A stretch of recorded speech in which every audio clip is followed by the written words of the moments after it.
मुरली वाले मोहना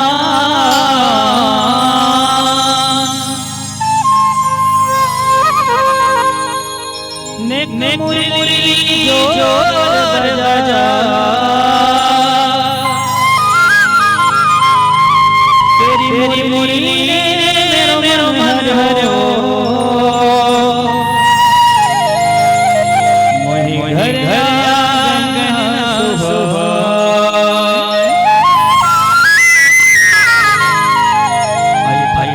के चरणों में लोग प्रार्थना करते हैं और हम सबके बीच में परम महाराज हो रहे हैं। आप सभी लोग खड़े होकर महाराज स्वागत करेंगे। ओ मुझे वृंदावन धाम बसा ले रसिया बसा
विगत 6 दिनों से जिस आनंद रस का हम लोग रसपान कर रहे हैं,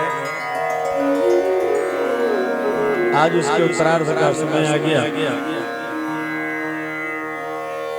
भगवान की लीला में 3 दिन का समय कैसे व्यतीत और 7 दिन बीत गए कुछ पता नहीं चला।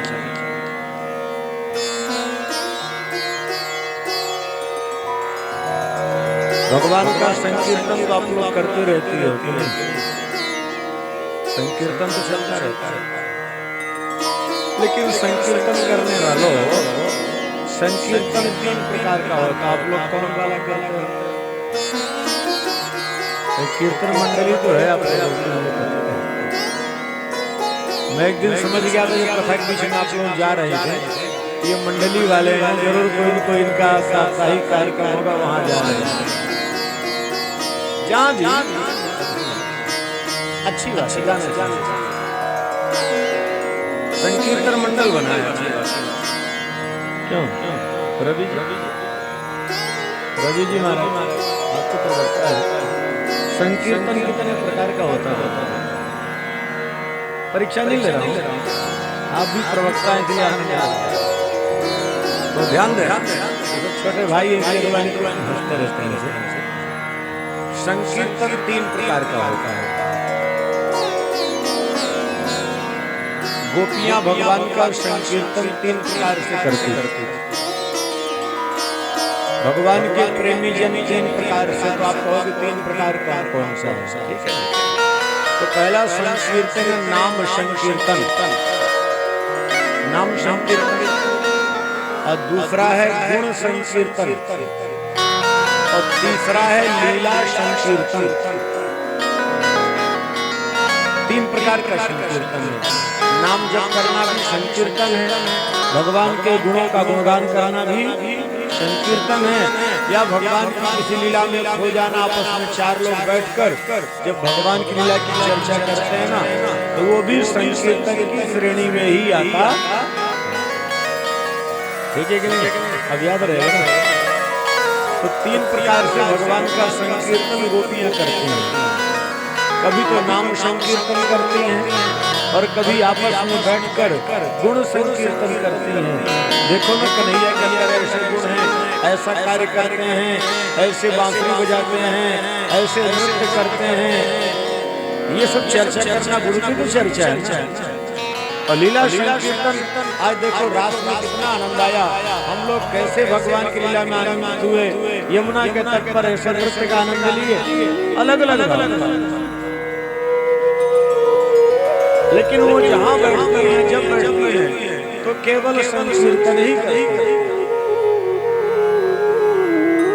और हर व्यक्ति जहाँ बैठता है तो बैठने के बाद कुछ तो बोलते ही है, मौनी बनकर कोई नहीं बैठता। संकीर्तन सब करते हैं, अंतर इतना है, कोई काम का संकीर्तन करता है तो कोई श्याम का करता है। जैसे आपस में चार व्यापारी बैठे तो व्यापार की बात करेंगे, उसको कैसे करना है, क्या करना है। जैसे हमारे कई छोटे भाई लोग सुनाते रहते हैं, वो गुरुजी पुणे में गए थे ये कराए, वहां गए तो वो कराए, सामने बैठे नाम तो वो भी संकीर्तन सुना रहे कि हम यहाँ गए तो ये कराए, वहां गए तो वो कराए, यहाँ गए तो वो कराए। ये सब काम संकीर्तन में आता है, ये भी काम संकीर्तन है। और एक नाम संकीर्तन होता है, करता हर कोई। हम जहाँ पर बैठ के काम की चर्चा कर रहे हैं तो ये काम संकीर्तन हो गया, और कृष्ण की चर्चा कर रहे हैं तो कृष्ण संकीर्तन हो गया। गोपियों के जीवन का यही राज है। भगवान की जो परम भक्त है उनका राज है। कई बार कहते हैं कृष्ण रात्रि मध्यरात्रि क्यों आए, तो मध्यरात्रि में कृष्ण के आने का मूल राज है मामा जी, काम का मान मर्दन करने के लिए, क्योंकि सबसे ज्यादा ताकतवर काम मध्यरात्रि में ही होता है। और काम का मान मर्दन करने के लिए कृष्ण मध्यरात्रि में आए हैं, और काम का मान मर्दन करने के लिए ही रात्रि में रास की।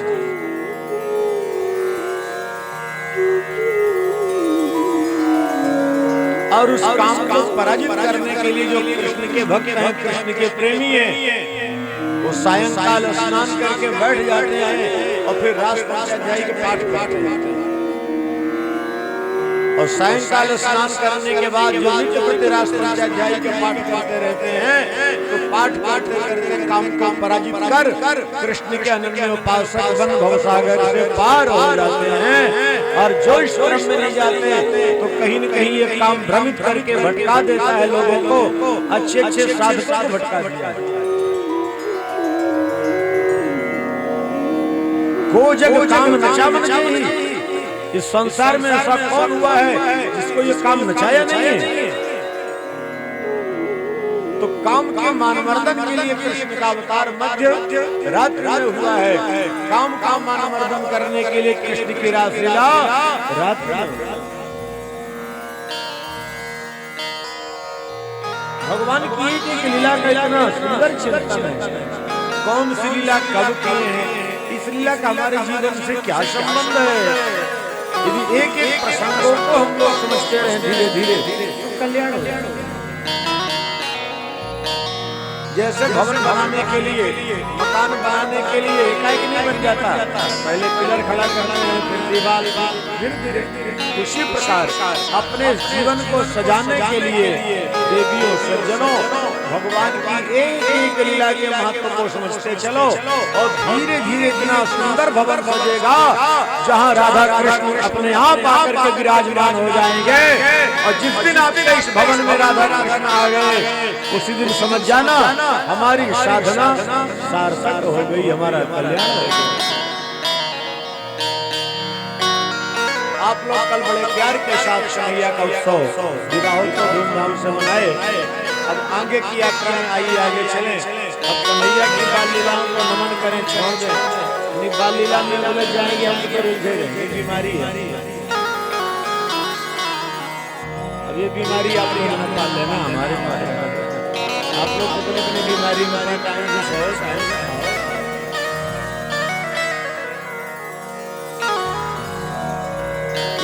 बीमारी है।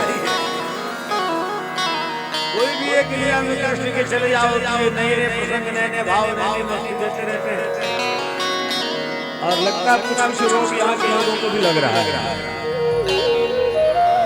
ये कन्हैया की बीमारी कुछ लग रही है, ये कन्हैया की बीमारी लगे तो काहे को भाग के आए। 2 घंटे गाड़ी चला के भाग के आ रहे, बोले एक दिन तो चलते हैं फिर किसी दिन देखेंगे। कन्हैया ऐसी छड़ी मारा कि हो जाना पड़ा। बोले 2 घंटे जाना 2 घंटे आना, बोले 4 घंटे। अभी कंपनी के काम में तो रोज हम 8 घंटे जाते, हमारे काम में भी कभी आओ। तो कन्हैया अपने काम में बुला लिया, ये उसकी लीला है। तो आप सब जिस आनंद रस के लिए आए हैं, आइए उसी क्रम में आगे जोड़े जहाँ कल कथा को विराम दिया गया था।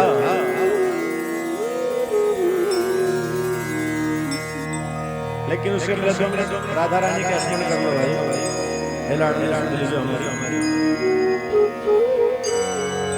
राधा रानी से प्रार्थना कर ले।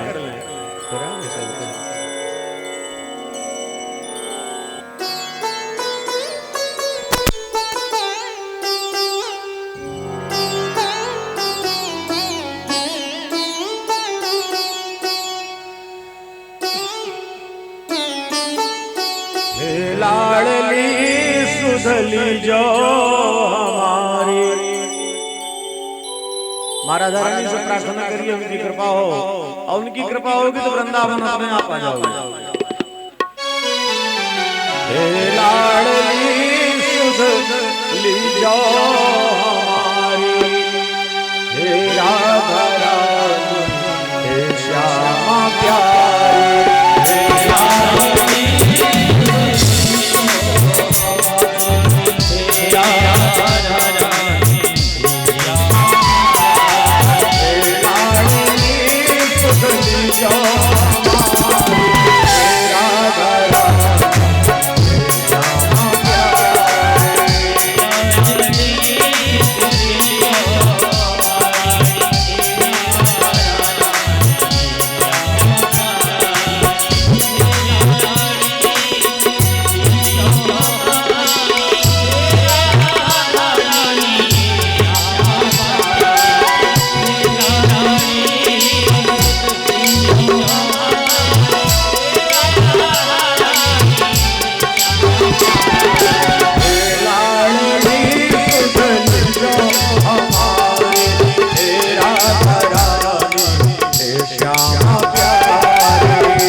भगवान श्याम सुंदर के यहाँ प्रथम पुत्र के रूप में कामदेव का जन्म हुआ।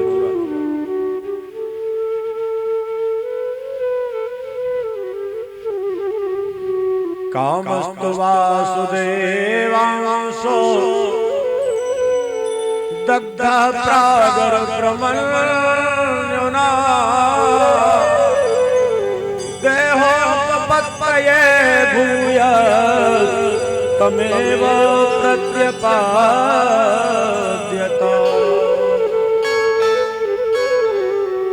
स एव जातो वैदर्भ्याम् कृष्णवीर्य समोद्भवा प्रद्युम्न विख्यातः सर्वतो नवमापितो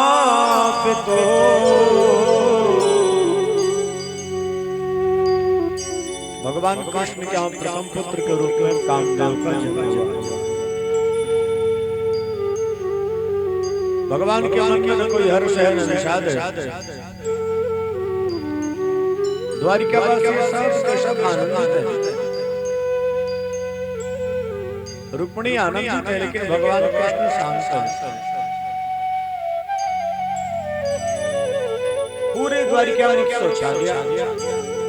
गृहस्थ में बालक का जन्म हो तो परिवार में उत्सव तो मनाया जाता है। भगवान शांत रहते हैं। रुक्मिणी ने सोचा बात क्या है, ये शांत क्यों? हमेशा मुस्कुराने वाले कभी कभी शांत रहे। अच्छा, जो हमेशा हंसता रहता है और वो कभी मायूस होकर बैठ जाए तो लोग क्या कहेंगे? आज क्या बात है, कोई समस्या तो है? कुछ लोगों का स्वभाव होता है हंसते रहते हैं, और कुछ लोगों का स्वभाव होता है बेचारे बिना बात के रोते रहते हैं। जीवन में प्रसन्नता भी श्रृंगार है, एक बार याद रखना। और प्रसन्नता से जीवन का आनंद लेना ही चाहिए। भगवान श्याम सुंदर एक वहां दैत्य था संबरासुर, जिसको वरदान मिला था कृष्ण का जो प्रथम पुत्र होगा उसके द्वारा तो मारा जाएगा। मृत्यु से बचने के लिए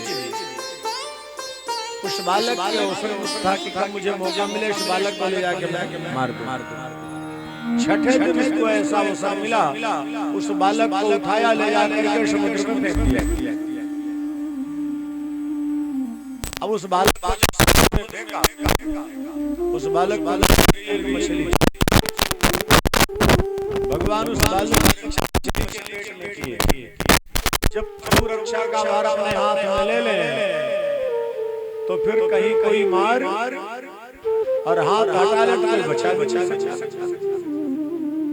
लेकिन यहाँ द्वारिकावासियों को बड़ी पीड़ा हुई। रुक्मिणी परेशान बालक के वियोग में यत्र यत्र खोजने लगी, सभी दासियों को आदेश दे दी, स्वयं ढूंढ रही है, सेवक ढूंढ रहे हैं, द्वारिका में जितने सब उस बालक को खोज रहे हैं।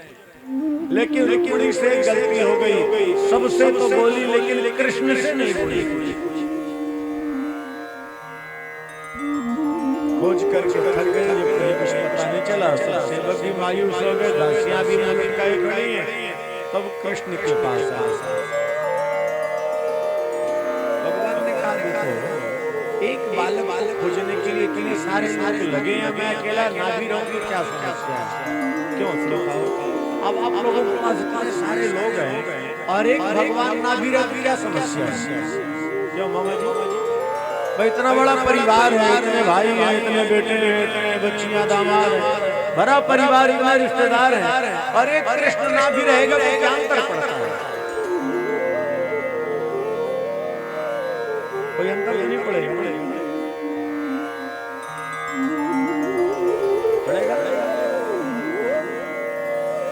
अच्छा, अंतर पड़ेगा ये जानते भी हो, लेकिन जितना ध्यान संसारियों का रहता है उतना कृष्ण का रहता है क्या? नहीं रहता।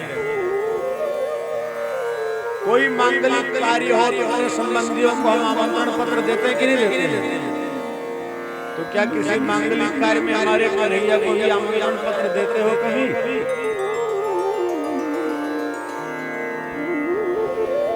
क्या कभी सोचते हो कि पहला आमंत्रण कन्हैया को भेजते हैं?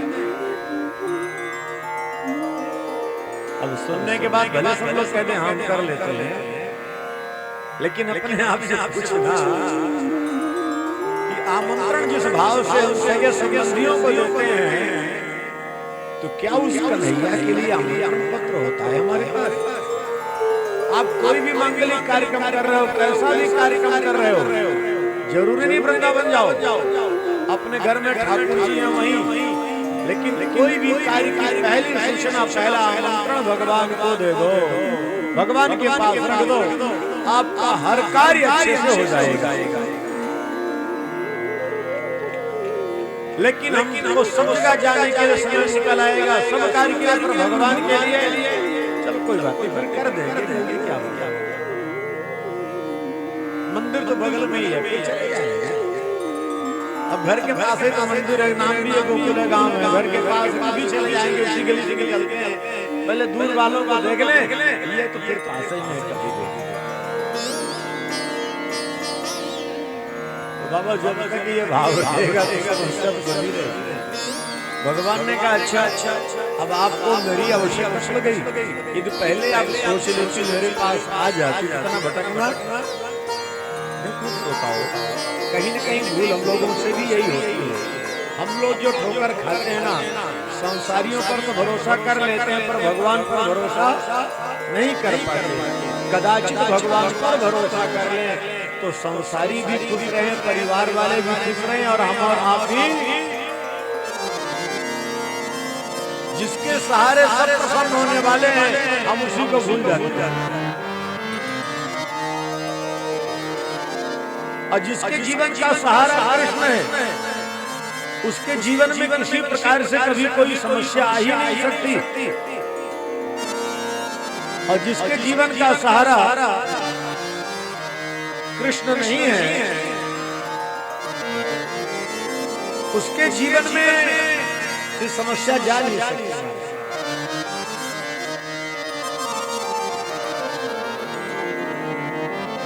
रुक्मिणी अपने अपराध को स्वीकार की, भगवान ने कहा ठीक है, शांत रहो, आपका बालक मिलेगा, लेकिन अब प्रतीक्षा करो, कुछ समय के बाद आएगा। और जहाँ भी ये सुरक्षित है, भगवान पर भरोसा करके शांत बोले या मछुआरे मछली को पकड़ने के लिए आए, जाल में आई मछली, जिसके पेट में बालक, मछली बहुत बड़ी थी। मछुआरों ने सोचा ये तो संबरासुर के लायक है, ये राक्षसों का भोजन है, सब खाना पीना उल्टा सीधा, राक्षसी भोजन है। और जैसा हमारा खान पान होगा वैसे हमारा व्यवहार होगा, विचार होगा। आहार शुद्ध हो, सब कुछ शुद्ध हो, जब तक खान पान शुद्ध नहीं है, तो जीवन में कुछ भी शुद्ध होने वाला नहीं। लेकिन जब उस मछली को चीरा, उसके अंदर से बालक निकला, संबरासुर के पास समाचार गया, संबरासुर को बड़ा आश्चर्य हुआ।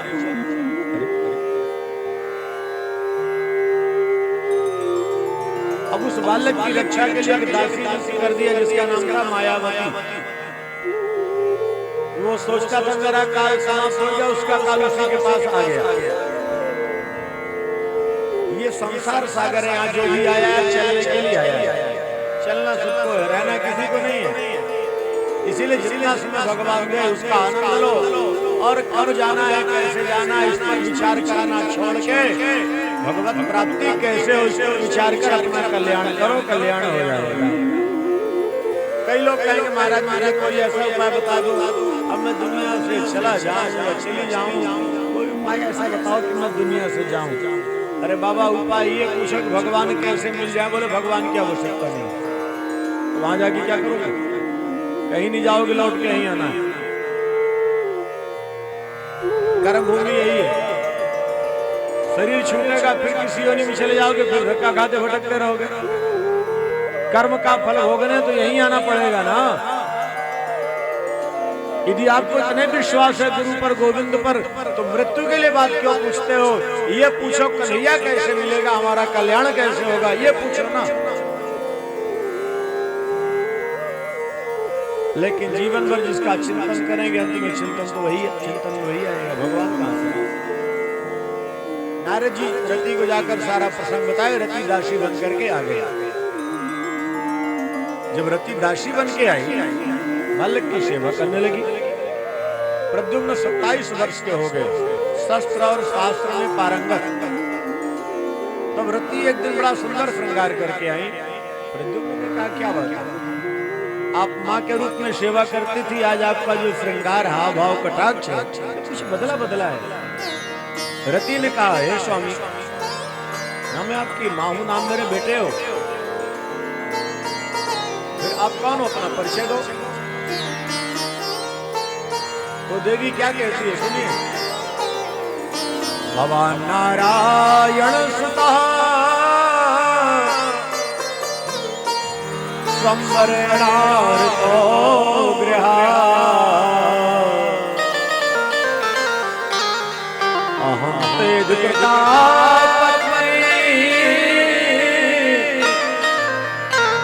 रति का भवान प्रभो।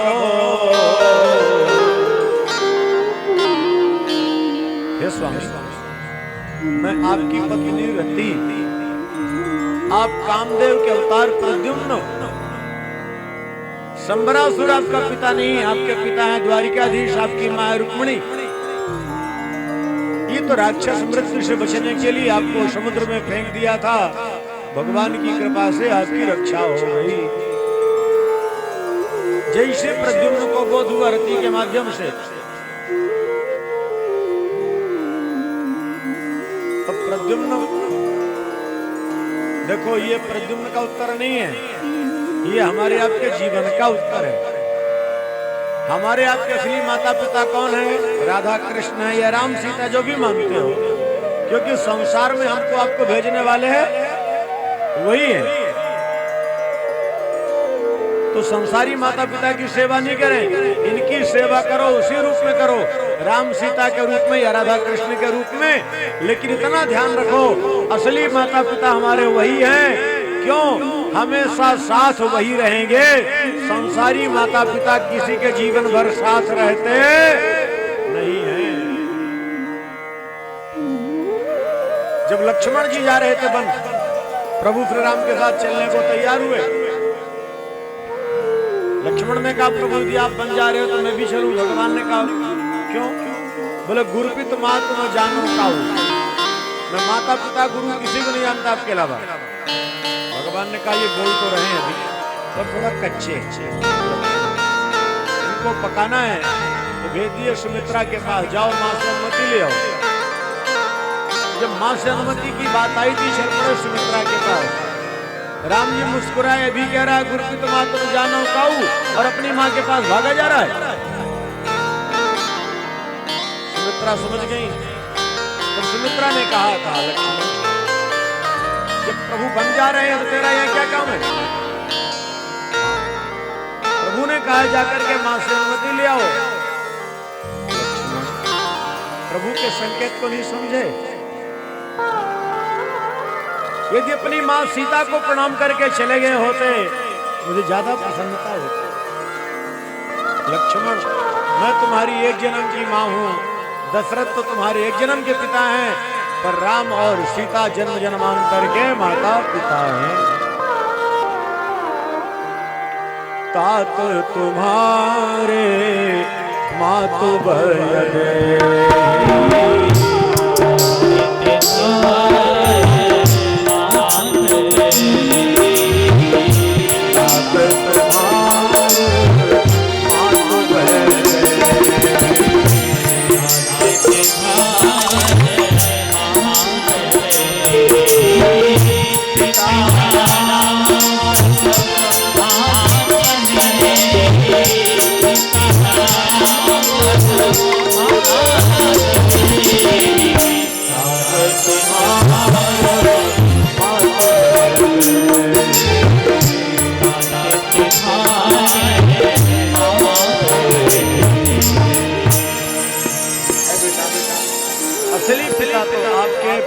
राम है, असली माँ जानकी है। मैं तो एक जन्म की माँ हूँ, दशरथ एक जन्म के पिता। तब लक्ष्मण जी का भ्रम टूटा। सुमित्रा है उपासना।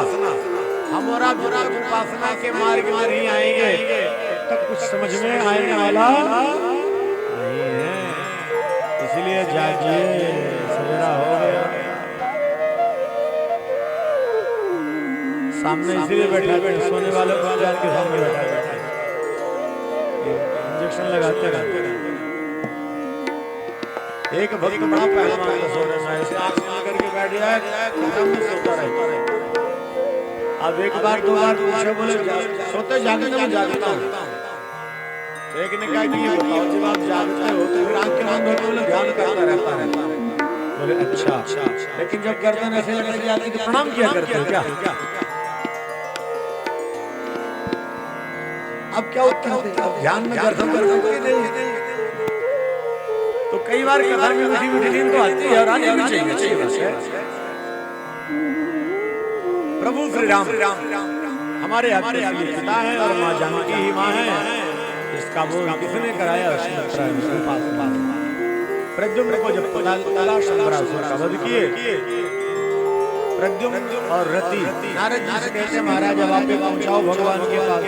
क्यों? बिना संत के हम भगवान के पास पहुंच भी नहीं सकते, हमारे पास प्रमाण भी नहीं है। हमारे आपके जीवन में एक संत जरूरी है, एक संत, एक पंत और एकांत, ये जरूरी है। संत कैसे होते हैं? समदृष्टि। उनको किसी के दोष से मतलब नहीं है, न किसी का क्यों किसी का दोष देखेंगे तो किसी का गुण देखेंगे, और जो गुण और दोष देखते रहेंगे भगवान को कभी देख नहीं पाएंगे। भगवान को देखना है तो गुण दोष से ऊपर उठना पड़ेगा। निरपेक्षं मुनिं शान्तं निर्वैरं समदर्शनम् अनुव्रजाम्यहं नित्यं पूजयेत्यङ्घ्रे।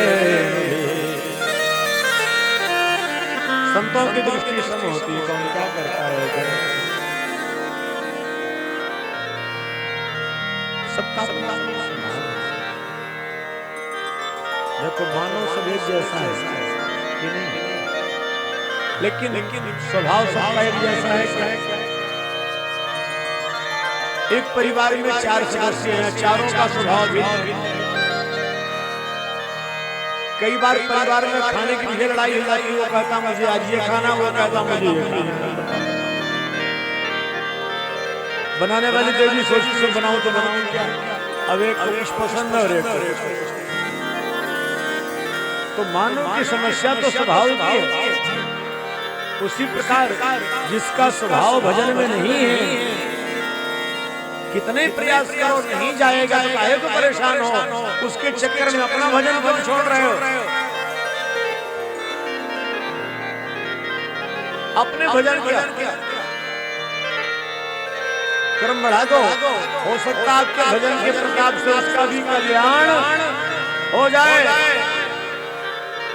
जब भयानक कड़ी धूप होती है और व्यक्ति धूप में चलता है, झुलसता रहता है, लेकिन किसी वृक्ष का सहारा लेने तो धूप से बच सकता है कि नहीं? उसके अंदर ताकत तो नहीं है कि धूप के ताप से बच सकता, लेकिन वृक्ष का सहारा लिया है तो धूप के ताप से बच जाएगा। उसी प्रकार कोई अपराध करने वाला व्यक्ति भगवान के ताप से बच नहीं सकता, पर किसी संत का आश्रय मिल गया उसका भी कल्याण हो जाएगा, रक्षा उसकी भी हो सकती है। स्वयं नहीं बच सकता वो ताप से, पर वृक्ष के अंदर ताकत है। उसी प्रकार भजन करने वाले जो संत होते हैं उनके अंदर ताकत है, वो चाहे तो बचा सकते हैं। तो जीवन में कम से कम एक संत हो।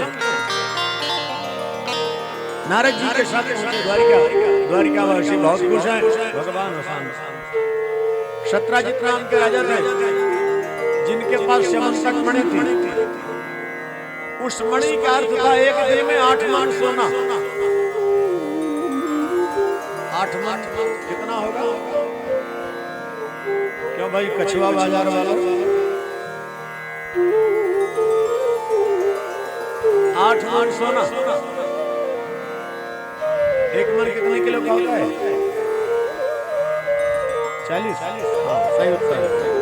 चलो एक उत्तर तो सही आया। अच्छा तो 3 क्विंटल 20 किलो एक दिन में किसी व्यक्ति को सोना मिले और उसके पास 50 वर्ष मणि रहे तो कितने क्विंटल हो जाएगा सोना?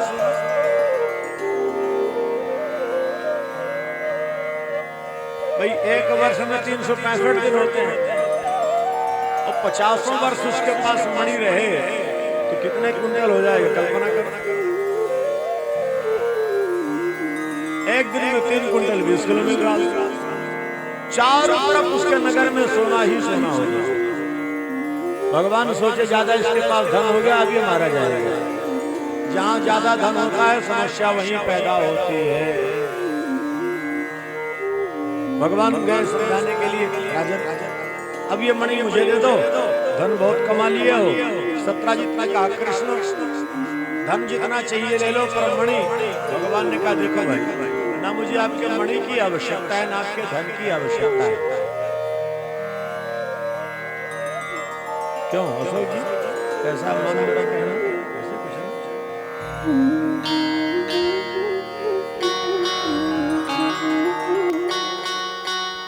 संतों का काम क्या है समझाना।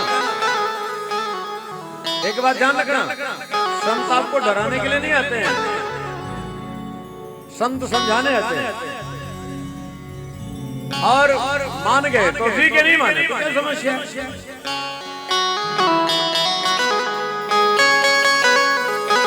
भगवान समझाए सबका जितने माने, भगवान समझ गए इनका भी होने वाला।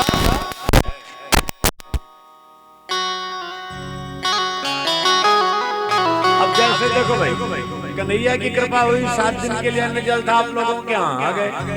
जो उनकी कृपा से भाव आया दे दिए, जिसको अच्छा लगे स्वीकार कर लेना और नहीं लगे तो अपना कल सुबह टिकट हमारी आई गई है बन के कल की पहले से। बोले आज तक कथा तो रुको, कल टिकट लो चलो जाओ। कथा के बाद सीधे ऐसे ही ना। तो संतों का काम समझाना है, मान जाओ ठीक है, नहीं मानो तो क्या कहते हैं? मानो मेरा कहना, मान मेरा कहना नहीं तो पछताएगा। मान मेरा कहना नहीं तो पछताएगा। माटी का खिलौना मिल जाएगा।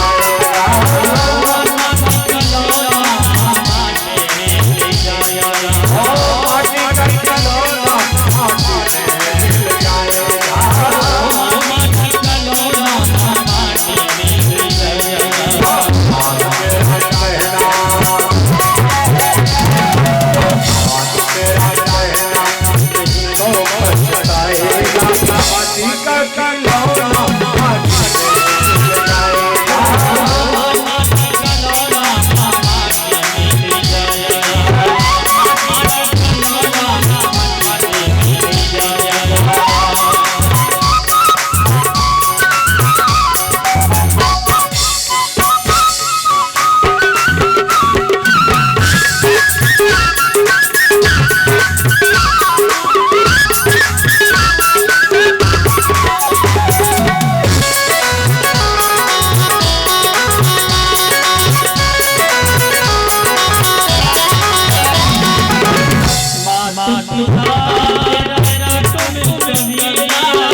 माटी का खिलौना माटी में मिल जाएगा।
डराने नहीं आते हैं, डरना भी नहीं चाहिए। और मान लो कभी कोई भूल हो भी जाए तो भगवान से कह दिया करो महाराज आप नाराज मत हुआ करो। एक लाइन सुना दो उनको ना, यूं अगर आप मोहन मुकर जाएंगे। ज्यादा नहीं, एक लाइन सुना दो।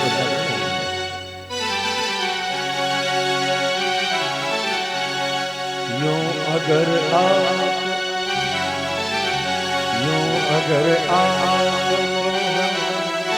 मुकर जाए।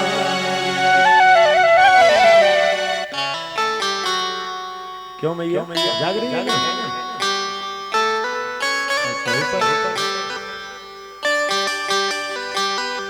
यूं अगर आप मोहन मुकर जाए भला हम जैसे पापी किधर जाएंगे। भला हम जैसे, आप लोगों को इशारा नहीं कर रहा हूं, मैं कर रहा हूं। अगर आप मोहन मुकर जाएंगे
चाहता हूं। देखो श्रोता लोग आप तो नहीं किया पर फिर भी एक बार बोलो आप, कलाकार लोग नहीं बोलेंगे, हम बोलेंगे और आप देखिए किस किस की आवाज आती है।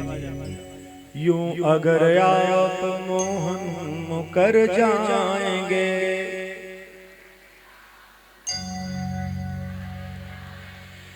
यूं अगर आप मोहन मुकर जाएंगे यूं भला हम जैसे पापी किधर जाएंगे।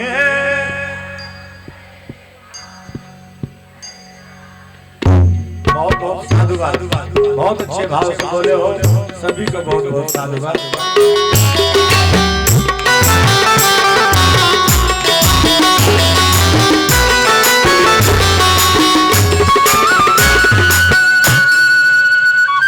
इस मस्जिद किसी बस्ती में छोड़ो भाई, सुबह 4 बजे भंडारा में हो जाएंगे और हमारा भंडारा तो ऐसा ही चलता रहेगा। अब वो जो भंडारा बन रहा ठंडा हो गया तो समस्या न हो जाएगी।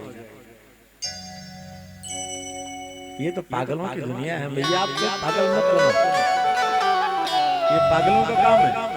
चल पड़े चले, कोई पूछने वाला है नहीं कि क्या कर रहे हो, कन्हैया है अपना, उसके सारे चलते। हाँ इतना जरूर है, कभी उसके सामने गुनगुनाया करें। शब्द हैं लेकिन ऐसे शब्दों से तो रिश्ता है। हम दूसरों पर दोष देखने के बजाय अपने अंदर दोष देखने की आदत बना लें तो हमारा जीवन निर्दोष हो जाएगा। स्वयं को निर्दोष बनाना चाहते हो तो दूसरों का दोष देखना छोड़कर अपने दोष देखना शुरू कर दो, आपका जीवन निर्दोष हो जाएगा। और जिस दिन जीवन निर्दोष होगा तो कन्हैया मुस्कुराता हुआ आपकी उंगली पकड़ लेगा, और जिस दिन वो उंगली पकड़ेगा भवसागर से पार हो जाओगे। भगवान कृष्ण सत्राजित को समझाए, सत्राजित नहीं माना, परिणाम क्या हुआ? उसका भाई प्रसेन मणि को गले में बांधा, चल पड़ा शिकार करने, उल्टा उसका शिकार हो गया, मारा गया। जब मारा गया, शेर के द्वारा शिकार हो गया, तो सोचता है मणि कृष्ण को दे देता तो मेरा भाई मारा न जाता। कहने का भाव तो सत्य था लेकिन थोड़ी सी कमी हो गई। क्या? वो ये कह दिया कि लगता है कृष्ण मेरे भाई को मरवा दिए। भगवान के माथे पर कलंक का टीका लग गया। गणेश चौथ का चांद देखने के कारण, गणेश चतुर्थी में चांद दिखाई पड़ जाए गलती से तो शमंतक मणि की कथा का रसपान कर लिया करो तो फिर कलंक नहीं लगेगा। यानी गणेश चौथ का चांद देख लिए, गलत करो या ना करो, मिथ्या कलंक का टीका लग ही जाएगा। भगवान के माथे पर लग गया, हमारी आपकी कौन है? अच्छा वैसे दर्शन भले ना हो पर गणेश चतुर्थी में जरूर दिखाई पड़ जाते हैं। धोखे से अरे आज तो देखना नहीं था पर दिख गए। और जो काम ना करना हो वही हो जाता है, और जो करना हो कई बार भूल जाता है।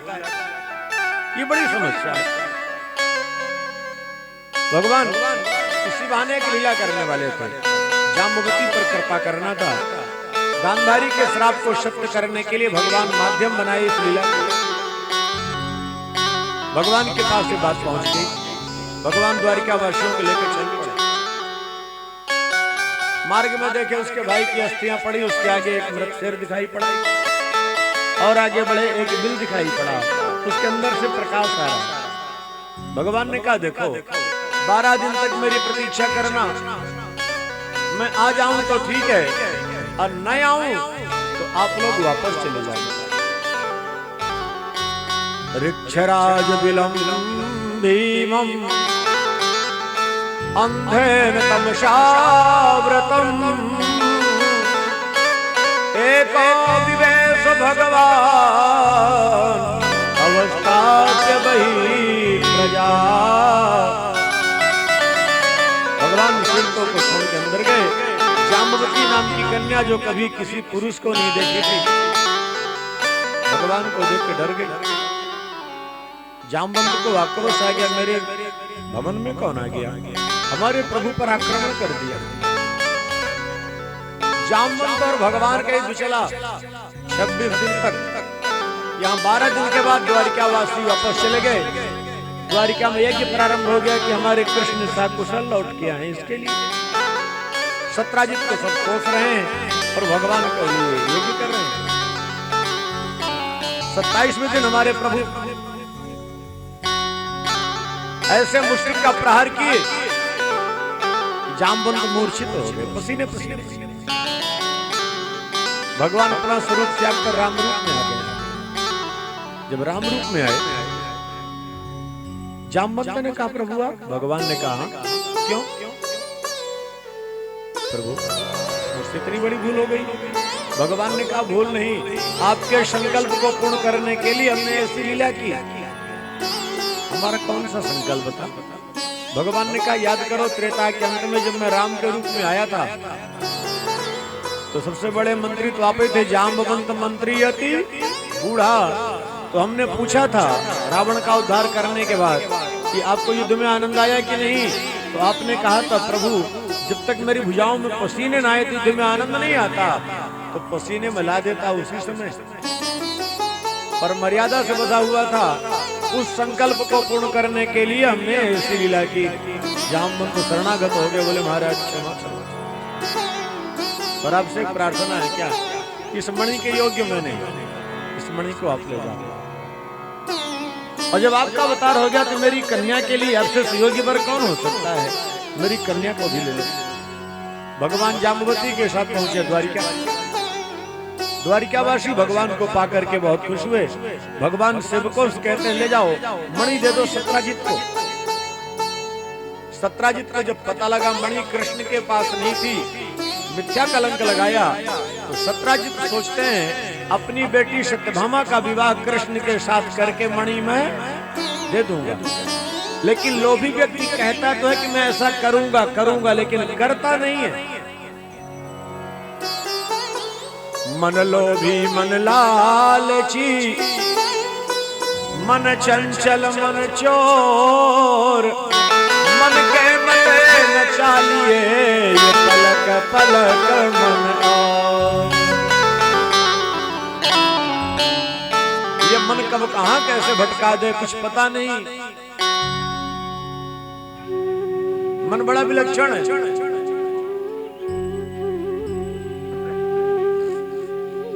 एक बात ध्यान रखना, किसी साधक ने बड़ा अच्छा भाव दिया था, क्या?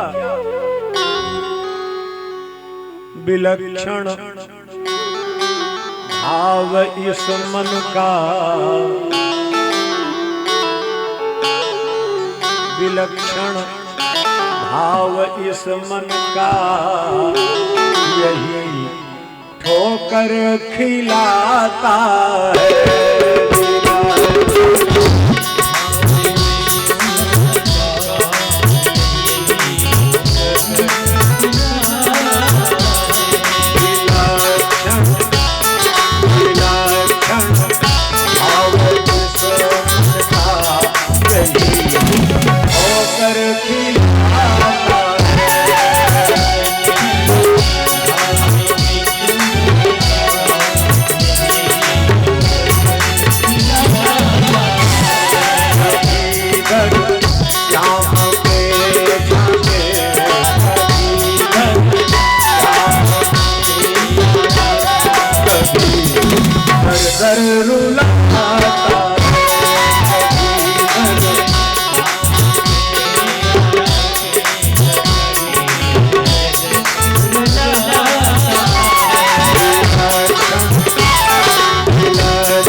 आपका नहीं होगा, मैं कह रहा हूं आप लोगों का।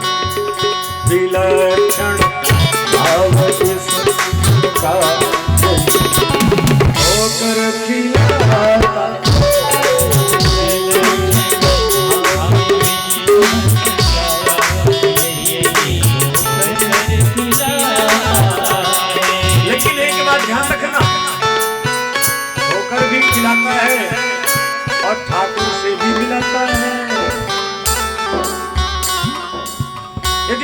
से कहीं संतों के पास आ गया, गलती से कभी, जान के नहीं अनजाने में, गलती से कभी किसी संत के पास आ गया तो ठाकुर से भी यही है। यदि आपका ये मन ठोकर खिलाता है तो एक बात बताओ, 7 दिन से कथा रसपान कौन करवा रहा है? मन ही तो करवा रहा है ना। ये मन न चाहता यहाँ तो आते कैसे? कोई कितने कहे पर मन न कहे तो हम जाएंगे नहीं, तो कहीं न कहीं मन की भी चलती है। तो कभी ठोकर खिलाता है तो कभी ठाकुर से भी मिलवाया करता है। अभी हमारा आपका विषय है, कब ठोकर खाते हैं कब ठाकुर से मिलते हैं। आज ऐसे ही एक टुकड़ा लेकर के चलते चलेंगे कि नहीं? भाई यहाँ कई माला की बिल्डिंग होती है ना, तो एक एक माला में एक कभी कहीं की खिड़की कैसे, कहीं के दरवाजा कैसे, तो वही लेके हम भी आनंद लेते चले। इस मन की बड़ी विलक्षण। सत्राजित सोचते हैं अपनी बेटी का विवाह कृष्ण के साथ करके मणि दे दूंगा, लेकिन परिणाम क्या हुआ? सत्यभामा का विवाह तो किए लेकिन मणि कृष्ण को नहीं दिए, मणि छुपा लिए। भगवान ने कहा तो हम और आप एक हो गए, चाहे मणि हमारे पास रहे चाहे आपके पास, लेकिन फिर भी मन इनका नहीं माना। भगवान समझ गए कि ये भी मारा गया, ये भी मारा गया। और परिणाम क्या हुआ? सद्धन्वा नाम का राजकुमार नगर में प्रवेश किया, सत्राजित का सर काटा मणि लेके चला गया। भगवान समझाए थे ये नहीं माने। परिणाम क्या हुआ? मणि के चक्कर में दोनों भाई मारे गए कि नहीं? बोलिए, मणि किसी के काम आई? जिस धन के लिए हम अनर्थ कर बैठते हैं, ये धन तो यहीं पड़ा रह जाएगा, धन किसी के काम नहीं आएगा। काम आएगा तो केवल भगवान का नाम ही काम आएगा। नाम का खजाना जिसके पास है वही माला माल है, और जिसके पास भगवान के नाम का खजाना नहीं है संसार में वही कंगाल है। और जो कंगाल होता है वही रोता है, जो माला माल होता है मुस्कुराता है। संतों के पास कुछ नहीं है, भगवान के नाम का खजाना है, मुस्कुरा रहे हैं। और संसारियों के पास भगवान के नाम का खजाना नहीं, अर्थ का खजाना है, फिर भी बैठे बैठे रो रहे हैं। एक के ललाट में तेज चमक रहा है और एक के ललाट में अंधेरा छा रहा है। कुछ न कुछ तो कारण है। सद्धन्वा नाम का राजकुमार सत्राजित का सर काटा मणि लेके चला गया। सत्यभामा को बड़ी पीड़ा हुई। कृष्ण और बलराम चल पड़े। सद्धन्वा देखे कृष्ण आ रहे हैं, मणि दे दिया क्रूर को। ये गए काशी प्रांतीय भागा मिथिला, भगवान चक्र से गर्दन को अलग कर दिए, पर मणि वहां पर नहीं। मणि तत्र निविद्यते।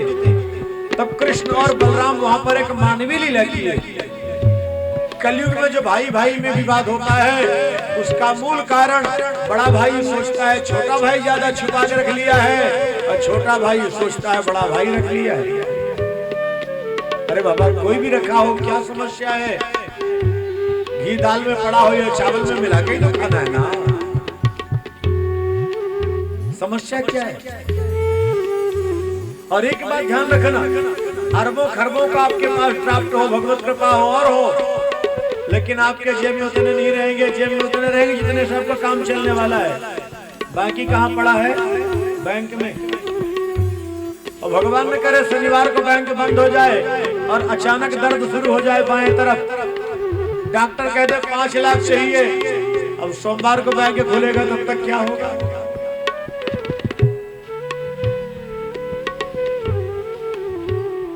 स्थिति क्या होगी?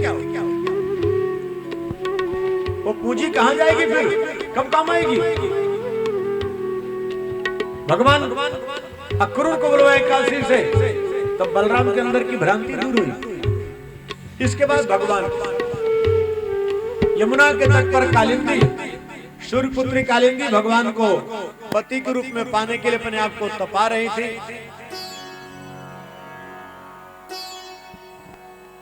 भगवान कृष्ण और अर्जुन चल पड़े यमुना के तट पर। यमुना का प्रसंग आए और राधा रानी का नाम न आए, ऐसा तो हो नहीं सकता। इन लोगों को थोड़ा सा और रस दे दो अशोक जी। जहां कन्हैया राधा रानी से मिलता था,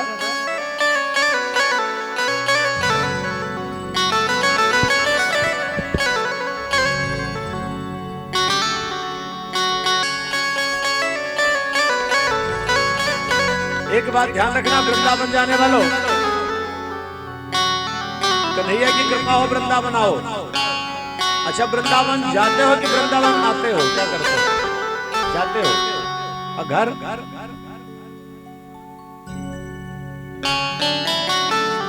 हे भगवान, मतलब पड़ोसी के यहाँ जाया जाता है, अपने घर आया जाता है। कन्हैया पड़ोसी है, तभी तो आपने कहा वृंदावन।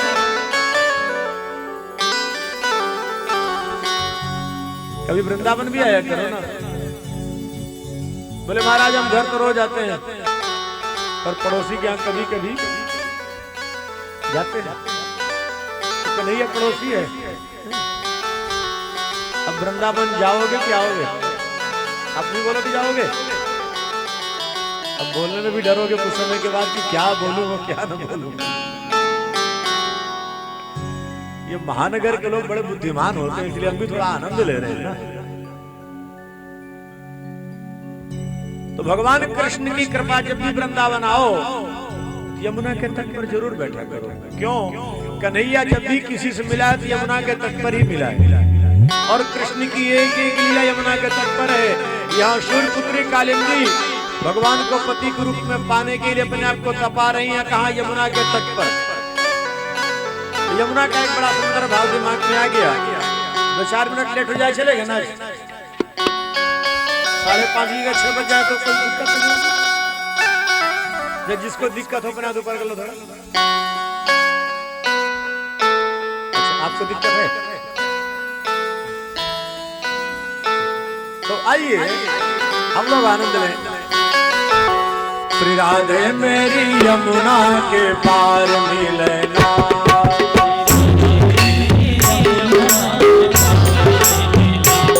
कन्हैया जब राधा रानी से मिलना होता है तो संदेश आता है। और क्या संदेश आता है? श्री राधे मेरी यमुना के पार मिलना, श्री राधा मेरी यमुना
कालिंदी तप कर रही।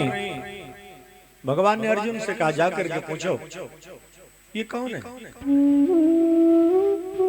भगवान जानते हैं, लेकिन फिर भी अर्जुन को ये पता न लगे कि ये जानते हैं। अनजान बन करके कहते जाके पूछो ये कौन है। और आए कालिंदी के लिए अर्जुन गए। अर्जुन ने कहा हे देवी आप हो कौन। काकम कश्यासि शुश्रोणे कुतोषि किं चिकीर्षसे मन्ये त्वां पतिमिक्षन्ते सर्वं कथयसो भने। हे देवी हे सुंदरी आप कौन हो, आपका परिचय क्या है, किस तत्व की प्राप्ति के लिए अपने आप को इतना तपा रही हो। उस देवी ने कहा हे वीर हे भाई जानना चाहते हो तो सुनो। अहम देवस्य सवितुर दुहिता पतिमीक्षते विष्णुं वरेण्यं वरदं तपः परममा स्थिता। मैं सूर्य पुत्री कालिंदी हूं। भगवान नारायण को पति के रूप में पाने के लिए अपने आप को तपा रही हूं। और जब तक प्रभु मेरी प्रार्थना को स्वीकार नहीं करते तब तक मैं इस तप के मार्ग से हटने वाली नहीं। भगवान मुस्कुराए। अर्जुन से कहते हैं कालिंदी के तप के कारण तो मैं आया। कालिंदी तो मुझे बुलाई है। आप लोग भी चाहो तो बुला सकते हो, ऐसा नहीं है। एक लाइन को यूं सुना दो ना, भगवान को कैसे बुला सकते हैं प्रभु बंधे हुए।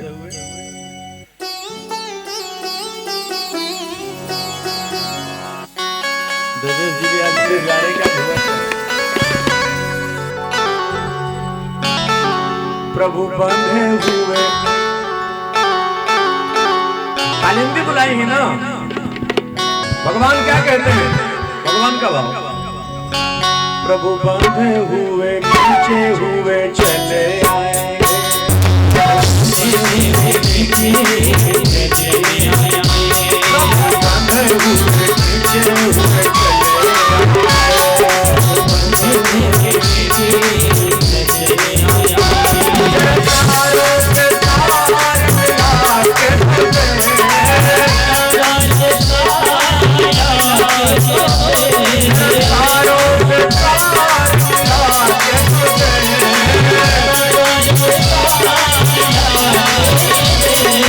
Yeah.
बंबई वाले कुछ ज्यादा खींच रहे हैं लगता है। भगवान ने कहा अर्जुन, कालिंदी के तप ने ही तो मुझे यहाँ बुलाया है, फिर प्रभु आपने मुझे क्यों भेजा? भगवान ने कहा यदि आपको न भेजता तो आपको पता कैसे लगता कि मैं आता कैसे हूं? मुझे कोई बुलाना चाहे मैं सबके पास जाता हूं, बस मेरे बुलाने की जो शर्त है वो पूरी होनी चाहिए। भगवान कहते हैं मेरी दृष्टि में न कोई छोटा है न कोई बड़ा है, न कोई ऊंच है न कोई नीच है, सब बराबर है। और जब भी मुझे कोई याद किया है, प्रेम भाव से बुलाया है, तो भगवान कहते हैं मैं तो जरूर आता हूं।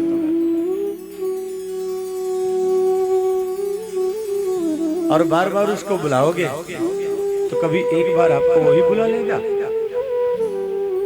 और जिस दिन हमको आपको वो बुला लेगा ना, उस दिन हमारा आपका आवागमन समाप्त हो जाएगा, कल्याण हो जाएगा।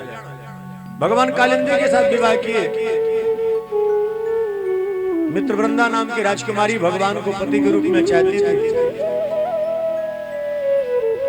उनके भाई थे अरविंद शिविंद,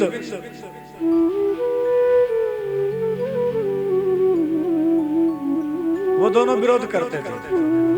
भगवान ने कहा देखो, जो मेरे मार्ग में नहीं आता मैं उसके लिए परेशान नहीं हूं, लेकिन कोई मेरे मार्ग में आ रहा है और आने वाले को कोई रोके तो फिर मैं उसको छोड़ता भी नहीं हूं। इसलिए आप शांत हो जाओ। नहीं माने, बड़ा बल का अहंकार था, भगवान मान मर्दन कर दिए। जब दोनों का अहंकार नष्ट हुआ तो मित्रवृंदा का वर्ण किए भगवान लेके चले। नागनजीति के साथ भगवान विवाह किए। लक्ष्मण भद्रा 16,100 राजकुमारी भौमासुर के अनुमति भगवान के पास पत्र आया। ये 16,000 उपासना कांड के मंत्र हैं, 100 अप्सराएं हैं। वेद में मंत्र है 1,00,000। 80,000 कर्मकांड में मंत्र हैं, ये ब्रह्मचारियों के लिए है। और 16,000 जो उपासना कांड के मंत्र हैं, ये गृहस्थ में रहने वालों के लिए हैं। 4,000 ज्ञान कांड के मंत्र हैं, जो संन्यास मार्ग में निवृत्त मार्ग में उनके लिए। भगवान इनकी सेवा क्यों लिए? उपासना कांड के मंत्रों की। भगवान कहते हैं गृहस्थ में रहने वाले संतों की जो सेवा करता है वो मेरे लिए सबसे प्रिय होता है।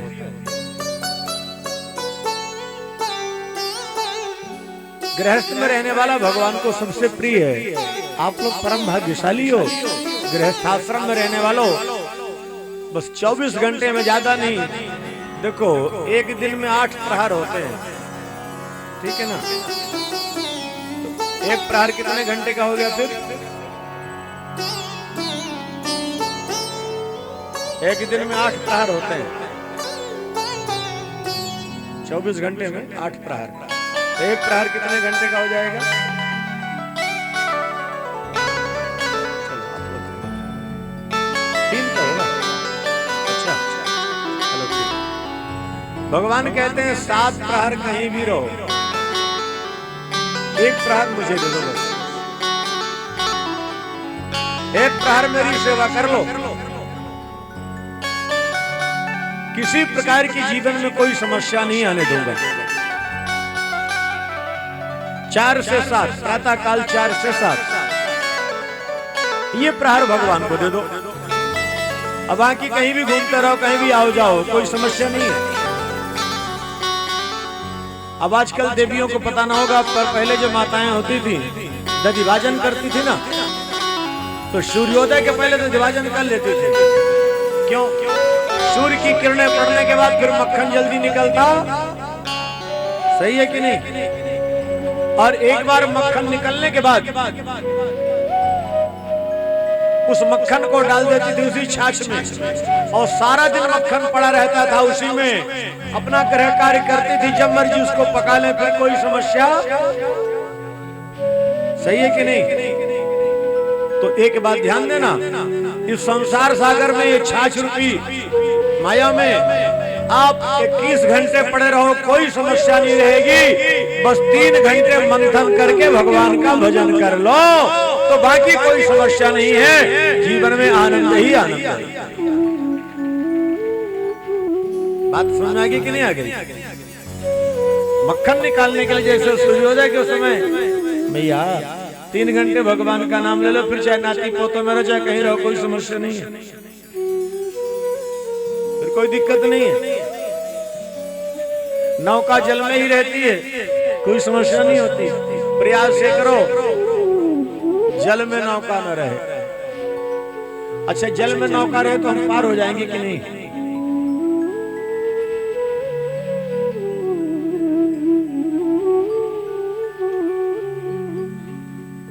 अब भ्रमित हो गए, बताओ सही उत्तर में जल में नौका रहे तो पार हो जाएंगे, पर नौका में जल रहे तो डूब जाएंगे।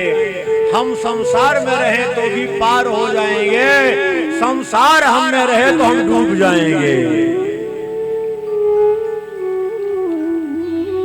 हम लोग जैसे संसार में है ना, किसी के नंबर को क्या करते हैं आजकल, वो लाइक करने के लिए क्या बोलते हैं, मोबाइल में लोग बैठे बैठे कट कट करते रहते हैं, जो भी करते रहते हैं, ठीक। तो कदाचित कभी कन्हैया का भी एक नंबर ऐसा हो कि उसको भी लाइक कर लो ना, तो सारी समस्या दूर हो जाए। तो कन्हैया का नंबर क्या है उस पर ध्यान नहीं देते, हम लोगों के नंबर पर बड़े ध्यानवान होकर देखते हैं इसका नंबर क्या है। कभी मेरे कृष्ण का नंबर भी तो देख लिया करो, गलत तो नहीं है, और उसका अंक है 8। अच्छा, कन्हैया का उत्सव कब हुआ था?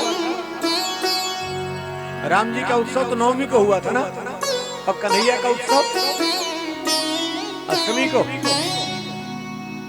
अष्टमी को गलत उत्तर है। कन्हैया का उत्सव भी 9वीं में हुआ है।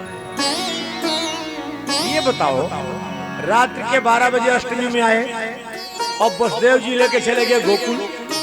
गोकुल वासियों को कुछ पता ही नहीं, ब्रह्म मुहूर्त में जगे 4 बजे, तब उनको पता लगा। तो उत्सव तो सुबह हुआ है ना, तो उत्सव कब हुआ है? और आप लोग क्या बता रहे हो?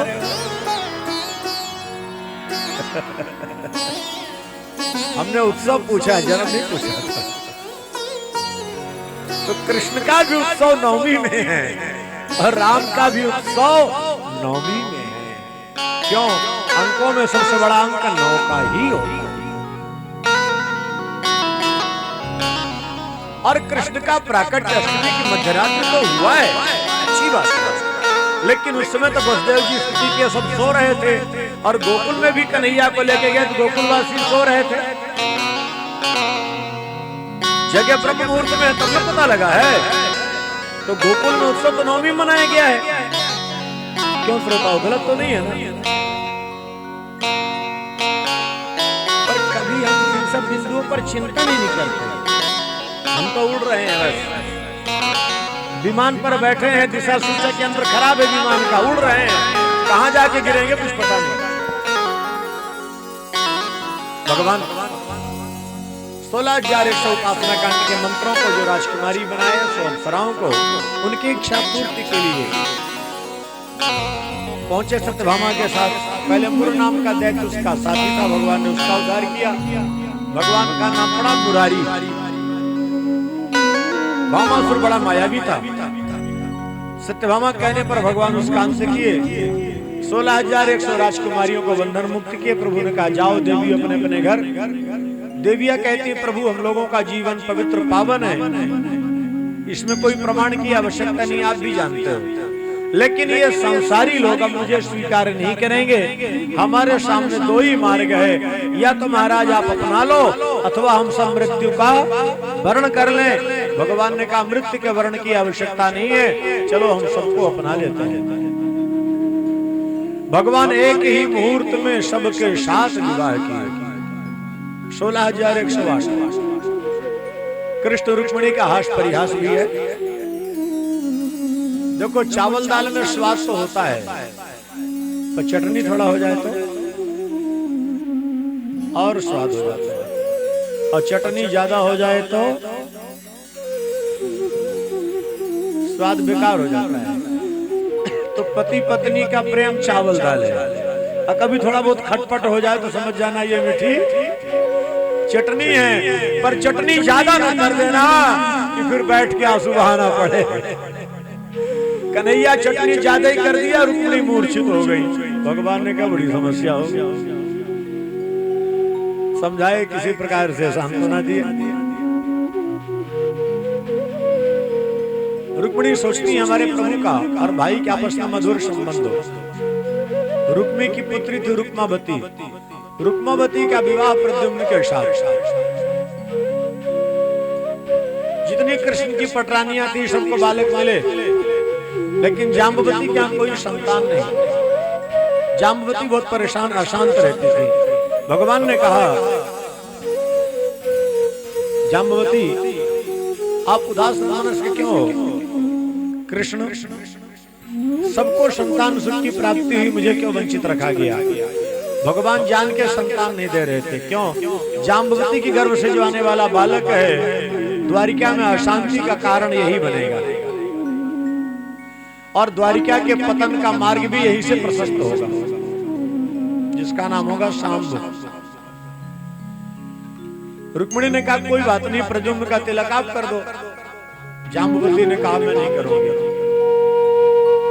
जब तक कृष्ण मुझे वचन नहीं देते कि मुझे भी पुत्र सुख मिलेगा। रुक्मिणी के कहने पर भगवान ने कहा ठीक है, आपकी इच्छा पूर्ति करता हूं। तो भगवान तप करने गए। कृष्ण कठिन तप किए।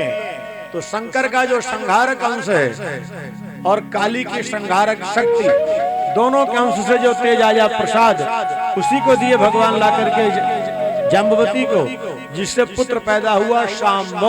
शांब का अर्थ शिव शक्ति दोनों। क्यों? गांधारी का श्राप था। गांधारी शिव भक्ता है, शिव भक्ता के श्राप को सत्य कोई शिव भक्ता ही कर सकता है।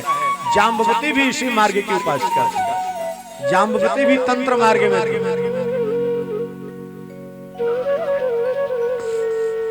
कुछ लोग उपासना करते हैं तंत्र की और कुछ करते हैं मंत्र की, लेकिन तंत्र शास्त्र वाली उपासना तात्कालिक सुख तो देती है, लेकिन आगे जीवन को नरक बना देती है।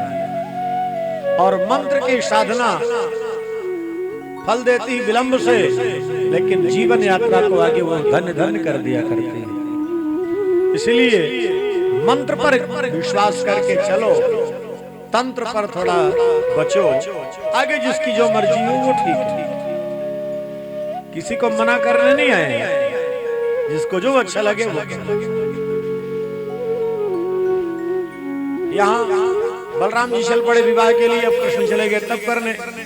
रुक्मी भगवान का, बलभद्र जी का अपमान किए। बार बार वो पांसा फेंक के खेलते हैं, क्या बोलते हैं उसको? चौपट, क्या नाम उसका?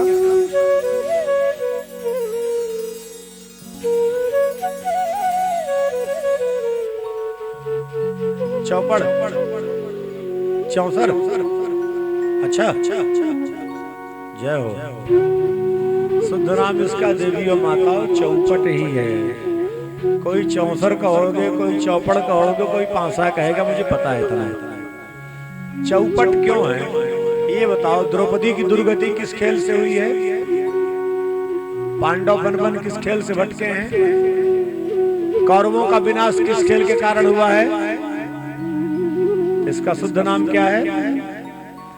लेकिन मजे की बात देखो, शकुनी जो बोलता था वही अंक आते थे कि नहीं? पांसा में जो मंत्र शकुनी बोलता था वही आती है अंक। क्यों आते थे ये तो पता है ना? पता है तो फिर इस प्रसंग को नहीं बताते। चलो आगे चलते।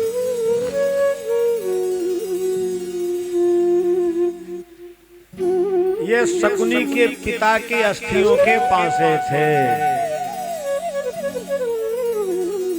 जिस समय शकुनी की बहन गांधारी को लेकर के आए थे पितामह भीष्म बलपूर्वक धृतराष्ट्र के लिए, तो पिता को बड़ी गिलानी हुई, हमारी इतनी सुंदरी बेटी है कि नेत्रिन के साथ, लेकिन मैं कुछ कर नहीं पा रहा।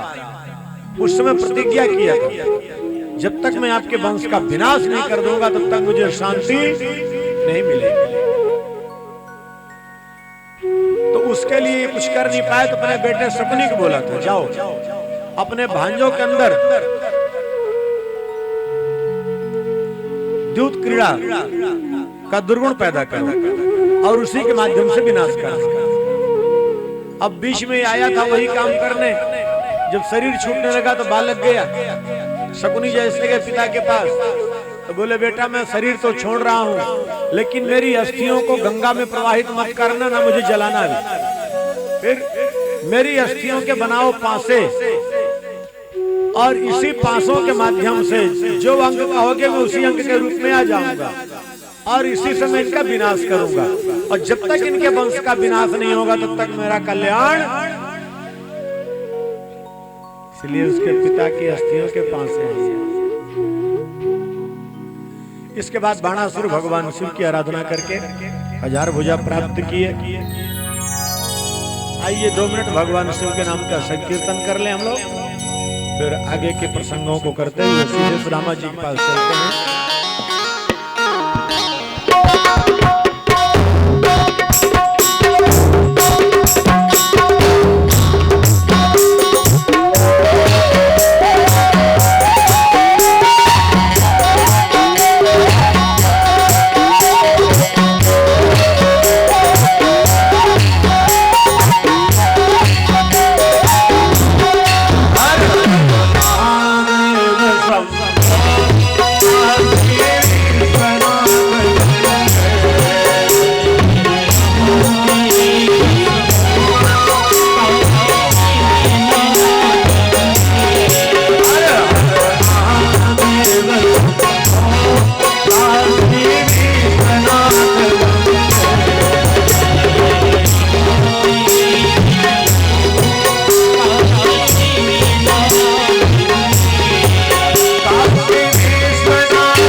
शंकर की नगरी काशी बड़ी विलक्षण है।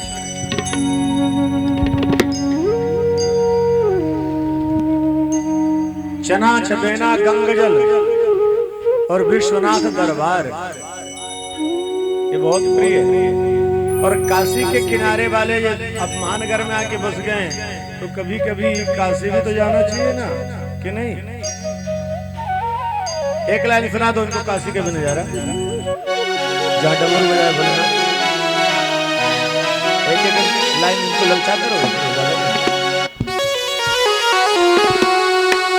जहाँ डमरू बजाए बोलना।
पहुंच गए? चलो भाव से तो पहुंच गए ना।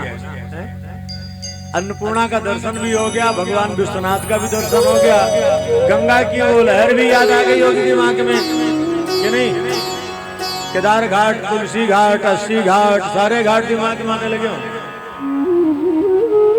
काशी तो काशी। भगवान शंकर के उपासक बाणेन्द्र 1000 भुजा प्राप्त की। एक बार भगवान के पास गए, भगवान ने कहा इतना अहंकार है बल का, ले जा ध्वज अपने महल में लगा दे। क्यों? भगवान शंकर से कहते हैं प्रभु त्रैलोक्य में कोई युद्ध करने वाला नहीं है, क्या चाहिए? सोचता हूँ आपके साथ दो दो हाथ हो जाए। भगवान ने कहा पगले मुझसे युद्ध करेगा, मुझसे शक्ति पाके? बोले क्या अंतर पड़ता है, जब चेला पहलवान हो जाता है तो गुरु की ओर आंख दिखाना। ये नहीं जानता कि जो गुरु पहलवान बनाया तो उसके पास कुछ तो कला होगी। भगवान ने कहा ले जा ध्वज लगा दे अपने महल में। उसकी पुत्री थी उषा। एक दिन स्वप्न में देख ली भगवान कृष्ण के पोते को, प्रद्युम्न के बेटे अनिरुद्ध को। अनिरुद्ध बड़े सुंदर थे। जैसे स्वप्न में देखी उसका चित्त आकर्षित हो गया। उसकी सहेली आई चित्रलेखा। प्रातः काल बहन क्या बात है, आज आपका मन अनमनस्क क्यों है? उसने कहा क्या बताऊं? दृष्ट्वा कश्चिन्नरः स्वप्ने श्यामः कमललोचना पीतवासा बृहद्बाहुर्योषितां हृदयंगमः। इतना सुंदर स्वरूप आज मेरे स्वप्न में आया तो मेरे चित्त को आकर्षित कर लिया। नाम क्या है? नाम के बारे में तो पता है, चित्र जानते हो, चित्रलेखा सबके चित्र बनाने लगी। अनिरुद्ध के चित्र को देख के हंस पड़ी, अच्छा ये है चित्र। योग माया का आश्रय लेके पहुंची। भगवान ने कहा सुदर्शन चक्र से चित्रलेखा आ रही है अनिरुद्ध को लेने, उसको रोकना नहीं। ठीक है प्रभु। पलंग के सेट लेके चली गई। उषा अनिरुद्ध का मिलन हुआ, दोनों प्रसन्न। बाणासुर को पता लगा, बंदी बना के डाल दिया जेल में। भगवान सोचते मैं आक्रमण करूं तो लोग कहेंगे जब जानते थे तो पहले क्यों नहीं रोके? तो माध्यम बनाए नारद को। नारद के अंदर मार डाले। नारद जी पहुंचे, प्रभु ज्यादा लंबा परिवार अच्छा नहीं होता। भगवान ने कहा क्यों? ज्यादा लंबा परिवार अच्छा ही तो होता है। बोले ज्यादा लंबा परिवार हो तो बेटे कहां पोते कहां पता नहीं चलता। अब भगवान ऐसे अनजान बन गए जैसे सचमुच में न पता हो, पर भगवान को तो सब कुछ पता था। नारद जी ने कहा आपका पोता बाणासुर क्या बंद है और आप यहाँ बैठे हो? द्वारिकावासियों को पता लगा, सब सेना लेके चल पड़े। कन्हैया यही चाहते, लेकिन समस्या क्या हो गई? शंकर जी भी चल पड़े। शंकर जी ने वरदान दिया था बाणासुर को, आपके राज्य में कोई आक्रमण करेगा उसको पहले मेरे साथ युद्ध करना पड़ेगा। देवता घबरा गए। जब शंकर जी और कृष्ण जी लड़ेंगे आपस में तो परिणाम क्या होगा? भगवान शंकर के सारे शस्त्रों को श्री कृष्ण जी नष्ट कर दिए। भगवान शंकर के ऊपर कोई शस्त्र का प्रयोग नहीं किया, शस्त्र नष्ट कर रहे। शंकर जी को आक्रोश आया, ज्वर को प्रकट किए। जैसे ज्वर को प्रकट किए वही भगवान अपना चक्र छोड़ दिए। चक्र को देखते ज्वर शरणागत हो गया। उसने कहा हे नाथ नमामि त्वानंद शक्तिं परेशं सर्वात्मानं केवलं व्याप्ति मात्रम् विश्वोत्पत्ति स्थान संरोधये यत्तत् ब्रह्मं ब्रह्मलिंगं प्रशांतम्। जिसकी शक्ति का अनादि है अनंत है, जिसको शास्त्रों ने अनंत का अनादि कहा है, मैं उनसे युद्ध नहीं कर सकता। हमने सुना शरणागत वत्सल हो, हे नाथ मैं तो आपके शरण में आया हूं। भगवान ने कहा चक्र से इसको छोड़ दो। लेकिन भगवान ज्वर से कहते हैं जाओ, कलयुग में मैं आपको अमर कर रहा हूं। जो मेरे इस प्रसंग का स्मरण करें उनको तो कभी छेड़ना नहीं, और जो प्रसंग को याद न करे उनको कभी छोड़ना भी। इसलिए ज्वर के ताप से बचना है देवियों सज्जनों। तो ज्वर स्तोत्र में 4 श्लोक हैं। श्लोक नहीं पढ़ सकते, भावार्थ पढ़ लो या खाली इस प्रसंग को 3 बार याद कर लो, तब भी कभी बुखार नहीं आएगी। पर ऐसे मत करना, ऐसे करोगे तो मेडिकल स्टोर वालों को क्या होगा, उनका भी ध्यान रखना।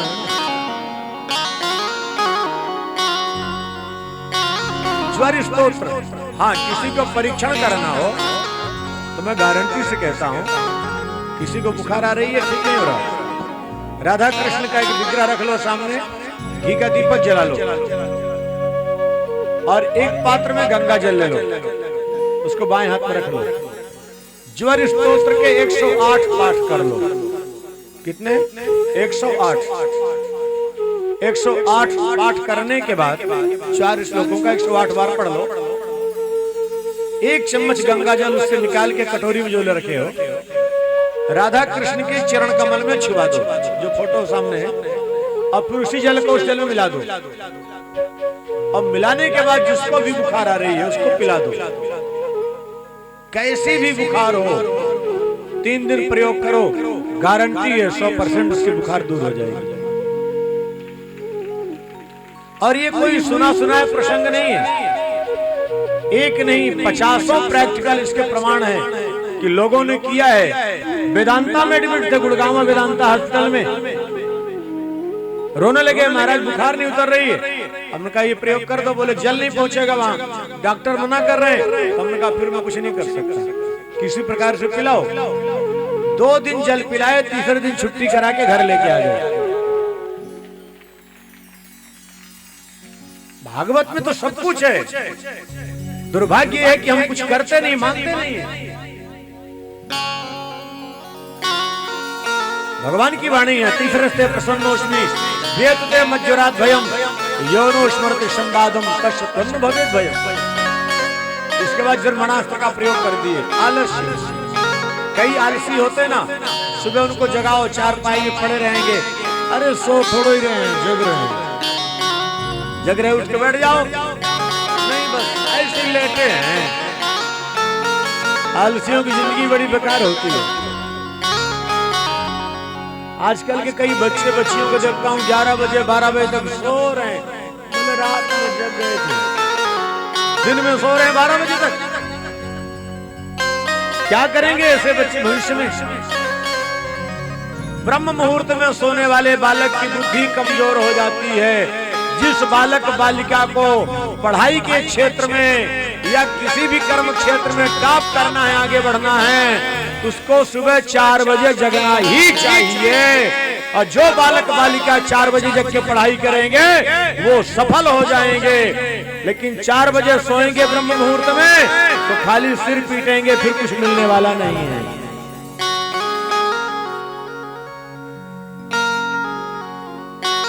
और आजकल की बड़ी समस्या है, माता पिता नहीं जगते, बच्चे कौन जगाएगा? समस्या तो यह भी है, जब माता पिता सो रहे हैं बच्चे कौन जगाएगा? इसके बाद भगवान कृष्ण बाणासुर के सारे शस्त्र नष्ट किए, भुजाओं को काटे, 4 भुजा बची। भगवान शंकर ने कहा प्रभु हमने इसको अमृत का वरदान दिया है। प्रभु ने कहा अरे भोले बाबा आप सचमुच में बहुत भोले हो, आपसे पहले वरदान तो मैं दिया। ये प्रहलाद का वंशज है, प्रहलाद के पुत्र हुए थे विरोचन, विरोचन के बलि, बलि के बाणासुर। इसके अहंकार को नष्ट करने के लिए हमने ऐसी लीला की। कुशामृज का विवाह, भगवान गए वापस द्वारिका, बाणासुर शिव की आराधना करके शिवलोक, कंदु क्रीड़ा करते जब हमसे दूर गए, जोर की लगी प्यास, एक कुआं दिखाई पड़ा, उसमें जल तो नहीं था, एक क्रिकलास उल्टा लटका था। ले जाओ, उल्टा लटका था, निकालने का प्रयास किया, नहीं निकाल पाए। भगवान को पता लगा, भगवान बाएं हाथ की छोटी उंगली का स्पर्श कराए, दिव्य स्वरूप से प्रकट हो गए। भगवान ने कहा कौन हो? उसने कहा प्रभु नृगो नाम नरेंद्रो हम इक्ष्वाकुतनयः प्रभो दानिष्वाख्यायमानेषु यजते कर्णमास्पृशम्। यदि आपने सुना हो, इक्ष्वाकु वंश में जन्म लेने वाला मैं राजा नृग हूँ। अपने जीवन में कितनी गायों का दान किया मुझे पता नहीं, भूलवश एक गाय का दान में 2 बार कर दिया।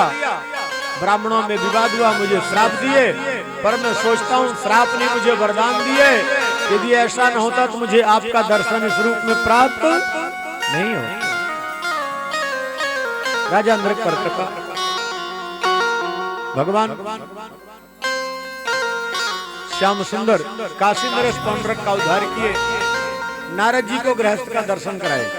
नारद जी ने सोचा इतने विवाह करवा लिए हैं 16,108, जहां न मिलेंगे मैं वही श्राप दे दूंगा। भगवान 16,108 रुपए मिले। पटरानियों से पूछते हैं कि ये बताओ कब आते हैं, क्या बात करते हैं महाराज, हमारे पास से प्रभु कभी जाते ही नहीं। तब उनको विश्वास हो गया, अनेक रूप रूपाय विष्णवे प्रभु विष्णवे, ये तो भगवान नारायण है, एक होते हुए अनेक हैं, अनेक होते हुए भी एक है। बलराम जी को भेजा ब्रज में, जहां यमुना का मानमर्दन ब्रजवासी आज कृष्ण के वियोग में व्यथित थे। बलराम जी के माध्यम से भगवान संदेशा दिलाते हैं कि मैं शीघ्र मिलने वाला हूं। द्विविध नाम के वानर का उद्धार किया, यमुना का मानमर्दन। भगवान बैठे थे, जरासंध का उद्धार कैसे हो, राजसूय यज्ञ के लिए पत्र आया। भगवान कृष्ण अर्जुन भीम तीनों जरासंध के आगे द्वंद्व युद्ध की भिक्षा मांगे। अंत में जरासंध और भीम का युद्ध निश्चित हुआ। भगवान पहले भीम के अहंकार को नष्ट करवाए जरासंध से, और बाद में संकेत किए कि लकड़ी एक लेकर के तोड़े, उठा के पटक दिया, पैर पकड़ के फाड़ा, जरासंध का उद्धार। शेष बंदी राजाओं को बंधन मुक्त। राजसूय यज्ञ में अग्र पूजा किसकी हो, जरासंध पुत्र सहदेव ने कहा कृष्ण की, शिशुपाल भगवान के लिए अप्रिय शब्द बोलने लगा। भगवान 100 अपराध माफ किए, 100 से आगे बढ़े, चक्र निकला, गर्दन अलग, कृष्ण की उंगली से रक्त की धार बहने लगी। भगवान चक्र तो इसके पहले भी कई बार चलाए, धार इस बार क्यों बह रही, परीक्षण करने के लिए पांडवों का द्रौपदी का भाव क्या है। पांडव खड़े थे दौड़े वस्त्र लेने के लिए, द्रौपदी वहीं पर खड़ी थी, साड़ी पहन के यज्ञ के लिए नई साड़ी, उसी को पकड़ के फाड़ दी, 2 अंगुल कृष्ण की अंगुली में लपेट दी। कन्हैया ने कहा कृष्णा थोड़ी सी चोट के लिए इतनी भावुक हो गई, इतनी कीमती साड़ी फाड़ दी। द्रौपदी ने कहा प्यारे भाई घनश्याम, आपके जो आवे काम, चीर दूं इन नशों को। ये तो रेशम के धागे हैं, इन धागों को भी हम क्या माने, किसी दुल्हन के जोड़ा या दुल्हा के बागे हैं। अभागे हैं वो धागे जो लागे नहीं काटी अंगुली पर, जो लागे काटी अंगुली पर भाग्य उनके ही जागे। तब भगवान भावुक हो गए। अरे कृष्णा, द्रौपदी कह के नाम कृष्णा है, किसी बालक को कृष्णा कृष्णा कह के मत बुलाना, यानी बड़ा हठी हो जाएगा। और आजकल तो लोग कीर्तन भी करते हैं तो हरे कृष्णा कृष्णा कृष्णा हरे हरे, शुद्ध कृष्ण है, कृष्णा नहीं। कृष्णा का अर्थ होता है द्रौपदी। अब राम को रामा बोलते हैं, हरे रामा। अब कौन समझाए इनको भले आदमी। फिर बोले महामंत्र का जप किए महाराज पर कल्याण नहीं हुआ, उल्टा पुल्टा जपोगे तो कल्याण कैसे होगा। शुद्ध है हरे राम राम राम हरे हरे, हरे कृष्ण कृष्ण कृष्ण कृष्ण हरे हरे। और बोलते क्या है, कृष्णा कृष्णा हरे हरे। तो चलो जो बोलते हो आप लोग जानो। भगवान कहते हैं द्रौपदी, जब तक आपको 2 करोड़ मीटर दे करके से ऋण न हो तब तक मैं सोचूंगा अपनी बहन को कुछ नहीं दिया। उसी का परिणाम है, भरी सभा में जब द्रौपदी को निर्वस्त्र किया जा रहा था तो कृष्ण वस्त्र बन के आ गया। देवियों सज्जनों, आप लोग इस भगवान के जो ज्ञान यज्ञ में तन से या मन से धन से जो भी अपनी आहुति दे रहे हो ना, जितना भी समय दे रहे हो या जितना द्रव्य दान कर रहे हो, आपका अपना भाव है, कन्हैया उसका 1000 गुना करके लौटा देगा, कभी अपने पास रखेगा नहीं। इसीलिए सत्संग में समय का दान भी बहुत बड़ा महत्वपूर्ण होता है। क्यों? यदि कन्हैया के लिए आप 4 घंटा दिए हो तो 4 घंटा आपको भी समय देगा। अब मान लो मित्र के यहाँ कोई कार्य हो तो सारा दिन रहते हैं, पर वैसे किसी के यहाँ हो तो बस 2 मिनट गए, खाए पिए। और तो भगवान की कथा में तो ऐसे ही है, बस चलो आरती में पहुंच जाएंगे, अपना आरती क्यों चले। तो जितना हम समय देंगे भगवान के लिए, भगवान भी हमको उतना ही समय देंगे। इसके बाद राजसूय यज्ञ, दुर्योधन का मानभंग, दंतवक्र विदुरथ इत्यादि का प्रभु ने उद्धार किया, बलराम जी की तीर्थ यात्रा। अब भगवान के सखा सुदामा जी का प्रसंग, सुदामा प्रसंग कह के फिर वाणी को धीरे धीरे विराम की ओर लेके चले। अब समय बहुत तीव्र गति से भाग गया है। एक प्रार्थना बांकी बिहारी से जो करते थे हम लोग, तो प्रार्थना हो चुकी है। बस एक लाइन कीर्तन लगा करके कोई पकड़ के मेरा हाथ रे,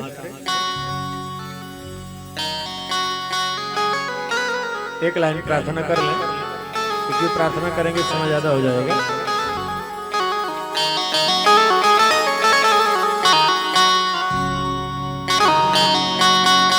बड़ा ध्यान दीजिएगा, जो भगवान के पागल प्रेमी हैं उनका ये भाव है। आप लोग पढ़े लिखे हो, अपने अपने गपशप में मस्त रहो। मैं देख रहा हूँ कथा में अपने अपने गपशप में सब मस्त हैं। जरूरी है ये सहेली पड़ोसी मित्र कभी कभी मिलेंगे, कथा तो रोज मिलती है, उसमें मस्त रहना जरूरी है। लेकिन जो बावरे लोग हैं वो क्या कहते हैं, उनका भाव क्या है, आइए उसको देखें। कोई पकड़ के मेरा हाथ रे,